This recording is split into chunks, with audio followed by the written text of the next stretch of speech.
Salut, c'est Bedin, bienvenue sur Karma Beach. Cette vidéo a pour but d'expliquer comment faire une mise en bouteille en contre-pression. Cette vidéo fait suite à la première de la chaîne. Pour ceux qui n'ont pas envie de la regarder, voici un résumé. Précédemment dans Karma Beach, on a brassé une bière. Pour ça, on a mélangé des céréales broyées et de l'eau chaude. C'est la phase d'empâtage. Là, on vient brasser les céréales. On va récupérer du sucre qui nous servira à faire de l'alcool plus tard. Ensuite, on va retirer les céréales, qu'on appelle des drèches, parce que une bière c'est liquide, c'est pas solide. Et justement, le liquide, on appelle ça du mou. On va le mettre en ébullition et y mettre du houblon. Ensuite, on le refroidit parce qu'il va falloir mettre les levures qui vont manger le sucre et faire de l'alcool. Les levures, à 100 degrés, ça meurt. Donc, on refroidit tout, on lance les levures, l'ensemencement. Et ensuite, ça lance la fermentation. Fermentation qu'on va mettre dans une chambre de fermentation régulée. Et on attend 2 semaines. Et 2 semaines plus tard, le transfert de la bière d'un fermenteur à un keg. Alors attention, quand je dis 2 semaines, ça va vraiment dépendre du style de bière. Dans mon cas, c'est 2 semaines, mais pour une bière plus forte, par exemple, ça va prendre plus de temps. Bon, donc je transfère de mon fermenteur à un keg. Donc bien sûr, je le stérilise. Donc je le remplis de Starsan et je secoue ça comme un gros dératé. Et voilà. Mais je vais aussi avoir besoin de stériliser les tuyaux. Et en gros, tout ce qui va toucher la bière, donc les raccords, tout ça. Donc, alors, un keg, c'est constitué de 2 raccords. Un pour le liquide et un pour le gaz, qu'on appelle des ball locks. Attention, ils ne sont pas échangeables. Pour le gaz, on a un petit string qu'on peut voir ici. Et pour le liquide, il n'y en a tout simplement pas. Il faut faire attention à ne pas se mélanger. Donc moi, en plus, je vais marquer, histoire de ne pas me planter. Les connecteurs ball lock, ils sont de 2 couleurs aussi. Pour le liquide, c'est noir. Et pour le gaz, c'est blanc. Et il faut pas les inverser. Si on connecte l'un sur l'autre, des fois, ça reste moins sec. Enfin donc, dans mon cas, j'ai rempli de Starsan, j'ai bien stérilisé, et maintenant je stérilise mon tuyau, tout simplement en pressurisant mon keg, et en faisant sortir le liquide dans un seau que je vais récupérer pour différentes utilisations. Comme j'ai déjà dit, le Starsan, c'est réutilisable.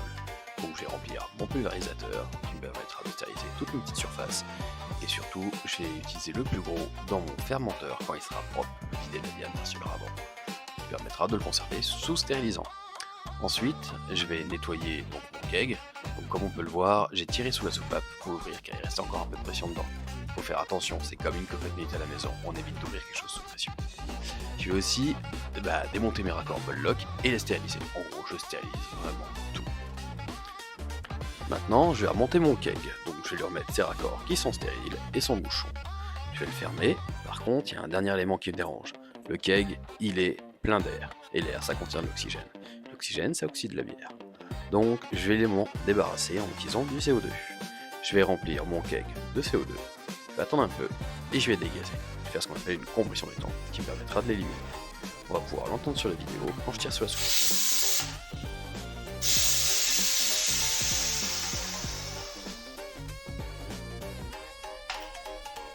Et voilà, et je re-remplis mon keg. Je fais ça 3 fois, histoire de bien éliminer l'oxygène. Et je vais maintenant pouvoir faire le transfert. Pour ça, je connecte mon keg à mon fermenteur. Attention, le fermenteur est déjà sous pression, je commence par le keg. Je soulève la goupille de mon keg, ce qui va me permettre d'éliminer le CO2 et donc de faire couler la bière. Et voilà, c'est fini. Et maintenant, je vais pouvoir mettre mon keg à carbonater. Donc pour ça, j'ai un congèle qui est régulé à peu près 3 degrés. Plus on est froid, plus ça carbonate facilement. J'y ai mis ma bouteille de CO2 reliée à mon keg. Attention, toujours la partie gaz. J'ouvre toutes les petites vannes qui vont bien. Je referme et je reviens dans 2 semaines. Et une fois la carbo faite, mise en bouteille. Dernière étape. Avant de faire la mise en bouteille à proprement parler, je vais déjà goûter ma bière parce que si elle n'est pas carbonatée, on continue. Donc pour ça, c'est pas compliqué. J'ai un keg qui est pressurisé, je l'ai rempli de Starsan. Ouais, encore lui. Il est relié à une tireuse. Et donc en gros, je vais tirer un petit peu de Starsan dans un verre. Ça me permet d'avoir toute ma ligne en sté. J'attends 5 minutes que ça se fasse.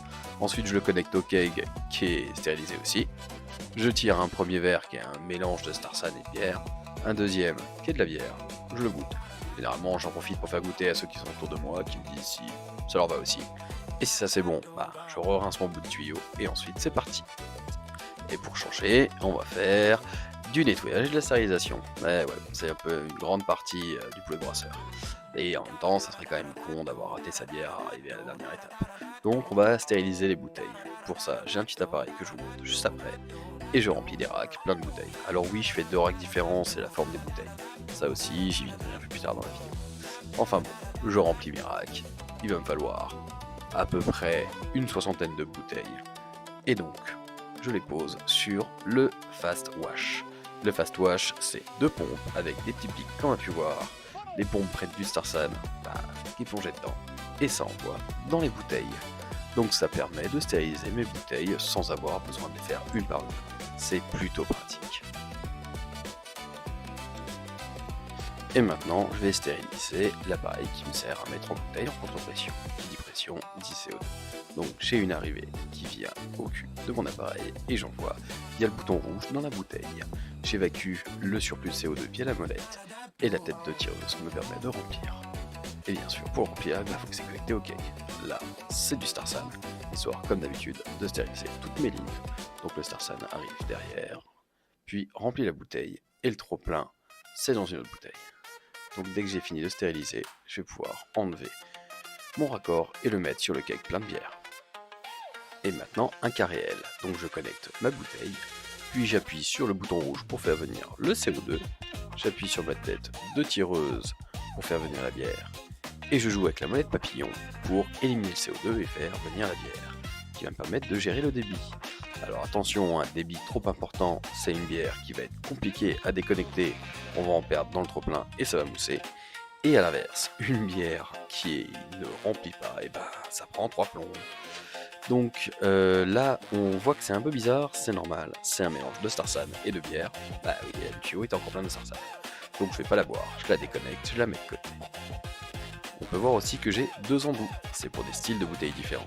J'ai du Vichy et du long neck, c'est pour ça qu'au début, j'ai fait 2 racks. Donc là, une bouteille de bière, vraiment une bouteille de bière. J'ai appuyé sur le CO2, j'ai mis mon remplissage avec la tête de tireuse. Je joue pas avec la molette papillon parce que mon débit, il est pas mal. J'en profite pour mettre ma capsule sur ma capsuleuse, histoire d'être prêt, je me mets bien. La bière se remplit doucement, mais sûrement. C'est bien, faut prendre son temps, c'est plus pratique, ça évite que ça mousse. Ensuite, je m'arrête, j'attends un petit peu avant de déconnecter, parce que justement, elle va mousser, elle va s'équilibrer au niveau de la pression. Dès que c'est fait, il suffit de la déconnecter, puis de la capsuler. Donc on fait attention au niveau de la déconnexion, on y va doucement. La petite capsule, ce qui va bien, et voilà, prête à consommer.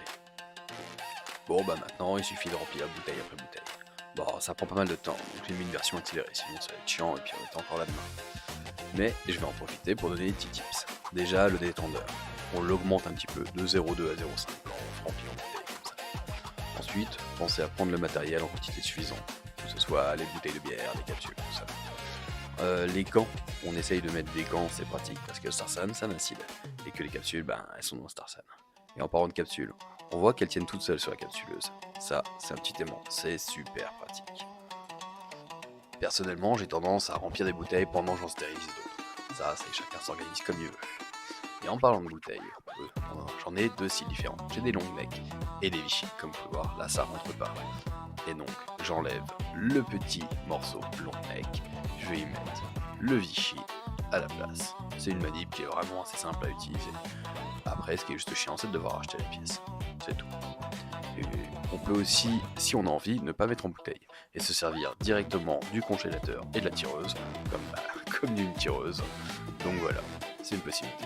Dès qu'on a fini, moi j'en profite pour vérifier, le fût, il est vide. Je déconnecte et je lance le nettoyage du fût et de tout le matériel que je vais encore mettre sous Starsan, histoire de redésinfecter. Alors attention, le fût il est sous pression, donc toujours pareil, on l'ouvre pas comme ça, faut dégazer. J'utilise la soupape, j'essaie de me mettre dehors aussi, c'est plus pratique pour faire ça. Et voilà, je fais tirer un peu le système avec du Starsan, histoire de pas avoir de la bière partout. On peut le faire aussi avec de l'eau, après tout dépend comment on nettoie notre matériel. Et après, il reste plus qu'à identifier ses bières. Donc ça, c'est chacun fait comme il veut, avec des capsules ou avec des étiquettes. Et voilà, maintenant vous savez mettre une bière en bouteille en contre-pression. Alors je tiens à rassurer, il y a du matériel, c'est compliqué au prime abord. En fait, pas tant que ça, et il y a d'autres manières de mettre en bouteille. Je ferai une vidéo pour expliquer pourquoi j'utilise cette méthode et comment faire autrement. Donc déjà, je tiens à remercier toutes les personnes qui sont arrivées à ce moment de la vidéo, de l'avoir regardé en entier, c'est très gentil. J'espère que cette vidéo vous a plu. N'hésitez pas à mettre un commentaire ou un pouce, un like, un partage, voilà, les trucs classiques. N'hésitez pas non plus à me mettre en commentaire ce que vous voudriez que j'aborde comme sujet. J'ai 2-3 idées, mais on sait jamais, s'il y en a des plus intéressantes, je prends. Voilà. Et une dernière chose, c'est l'alcool, même si c'est bon, faut en abuser avec modération. C'était Bedin qui vous souhaite un joyeux brassin. Salut!